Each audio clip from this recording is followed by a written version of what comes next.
కల్వకుంట్ల కవిత గారు తెలంగాణ రాష్ట్ర సేనాని టీఆర్ఎస్ అని పేరు పెట్టి ఒక కొత్త పార్టీని ప్రారంభించారు. పార్టీ పేరుతోనే వారు ఫెయిల్ అయిపోయారు. ఎందుకంటే ఆ టీఆర్ఎస్తోనే వారేమన్నా ఓట్లు దండుకోవాలని ఆలోచించినట్టు అనిపిస్తుంది నాకు. ఇంకొక విషయం చెప్పారు ఏంటంటే, వాళ్ళ డాడీని విమర్శించింది. ఒకటే అడుగుతున్నా నేను, మీ డాడీతోని 10 ఏళ్ళు మీరు ఉన్నారు కదా, వారి పాలనలో చేసిన పాపాలకు మీరు ప్రాయశ్చిత్తం ఒక్క క్షమాపణతో సరిపోద్దా? వెనుకటికి 1000 ఎలుకలు తిన్న పిల్లి తీర్థయాత్ర పోయినట్టు మీరు క్షమాపణలు తెలుగు ప్రజలకు చెప్తే అయిపోద్దా?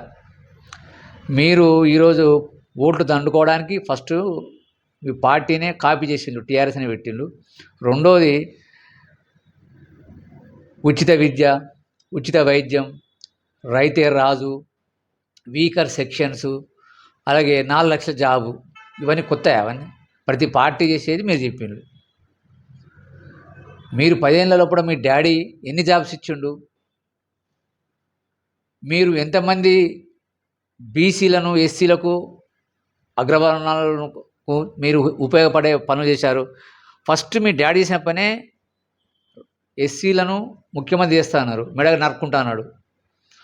అలాగే ఫస్ట్ 5 ఏళ్ళ లోపల మీ డాడీ ఒక్క మహిళను కూడా మంత్రి చేయలేదు.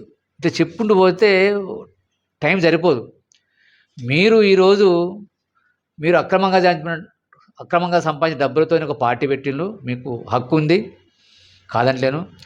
ఆకర్షణీయమైన వాగ్దానాలు చేసి ప్రజల ఓట్లు దండుకొని మీరు అధికారం రావాలని మీరు కలలుగంటున్నారు. అది సాధ్యమయ్యే పని కాదు. ఎందుకంటే తెలంగాణ ప్రజలు చాలా విజ్ఞులు.